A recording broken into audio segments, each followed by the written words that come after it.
Film 16 जून को release होने वाली है, लेकिन उससे पहले प्रमोशन कैंपेन के तहत एक लास्ट धमाका किया गया है आदि पुरुष के सेकंड ट्रेलर को रिलीज करके। और ये ट्रेलर फिल्म के लिए कितनी हाइप क्रिएट कर पाएगी, इस पर आज की चर्चा रहेगी। रिव्यू करेंगे आदि पुरुष का second trailer.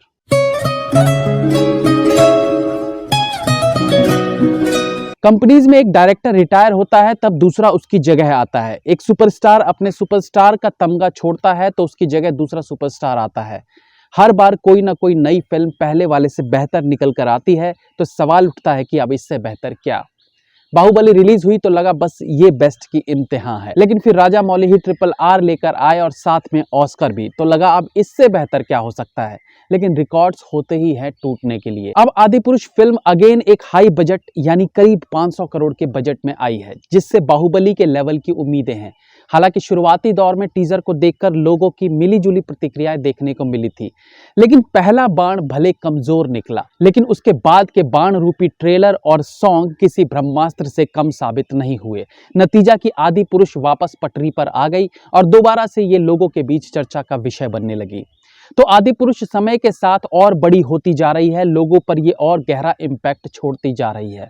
Of course VFX में कुछ हद तक जो सुधार किया गया है वो भी ट्रेलर को बेहतर बना रहा है। सेकंड ट्रेलर की बात करें तो ये एक प्योर एक्शन ट्रेलर था, जिसमें आदि पुरुष फिल्म के उस पार्ट को फोकस किया गया है जो एक्चुअली फिल्म का एक अभिन्न अंग रहने वाला है, युद्ध और डायलॉगबाजी पार्ट। पूरा ट्रेलर इन दोनों को केंद्र में रखकर एडिट किया गया है। ट्रेलर की शुरुआत अगेन सीता हरण वाले दृश्य से किया गया है, लेकिन इस बार का सीता हरण रोंगटे खड़े कर देता है, वो चाहे विजुअल्स के मामले में हो या फिर VFX या फिर BGM के मामले में। कृति सेनन के चेहरे पर सीता माता जैसी लाचारी दिखती है, तो रावण रूपी सैफ अली खान अपने फेस पर गुस्सा और विजय के मिश्रण वाले भाव लाकर इस दृश्य को परफेक्ट बनाते हैं। रही सही कसर VFX के रूप में पूरी हो जाती है, जब सीता माता को रस्सियों से जकड़ते दिखाया जाता है।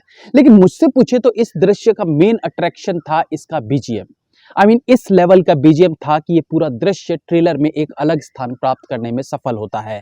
इस फिल्म को लेकर शुरू से ही दर्शक दो भाग में बंट गए थे। खास तौर से पहले टीजर के बाद इस पर चर्चाएं बढ़ गई थी, वो चाहे इसके VFX को लेकर हो या कैरेक्टराइजेशन या रिसर्च को लेकर। लेकिन इस दूसरे ट्रेलर में मैंने एक खास चीज नोटिस किया, जिसका ध्यान एक्चुअली में रामानंद सागर की रामायण में भी नहीं रखा गया था। आपने अनेकों बार सुना होगा कि रावण ने भले सीता माता को बंधक बनाकर कैद में रखा था, लेकिन उन्हें कभी हाथ नहीं लगाया।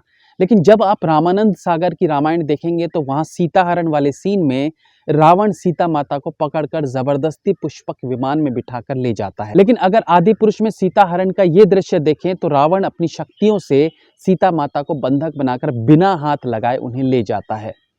आई गेस कि जब आप रामानंद सागर वाली रामायण और आदि पुरुष को कंपेयर करेंगे तो आदि पुरुष को सीता हरण वाले दृश्य से एक्स्ट्रा पॉइंट्स मिलेंगे, यानी जो गलती रामानंद सागर वाली रामायण में हुई उसे आदि पुरुष में रिपीट नहीं किया गया।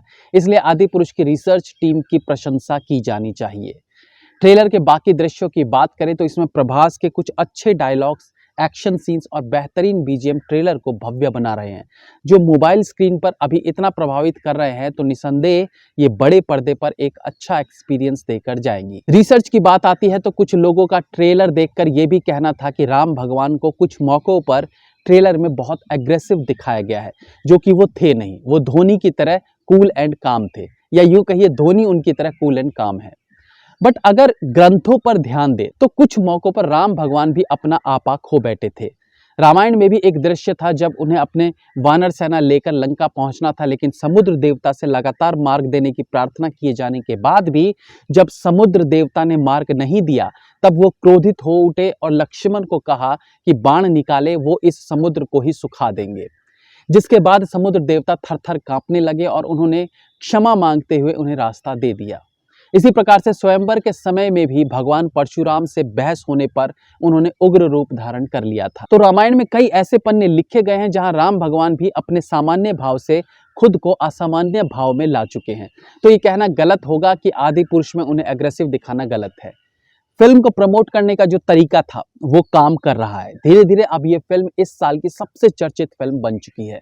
फिल्म आने के बाद जो भी हो, परंतु अभी ये चर्चा का विषय बनी हुई है। फिल्म में जिस तरीके से एनिमेशन, वीएफएक्स और रामायण की कथा को दिखाया गया है, निसंदेह ये हर वर्ग के दर्शक को अट्रैक्ट कर सकती है। हालांकि अब भी थोड़ा बहुत वीएफएक्स में वर्क किया जा सकता है, जैसे कि ट्रेलर में एक नाग वाला सीन था, बट ऑल इन ऑल फिलहाल ये भव्य टीजर अपने बीजीएम और विजुअल से बहुत प्रभावित कर रहा है।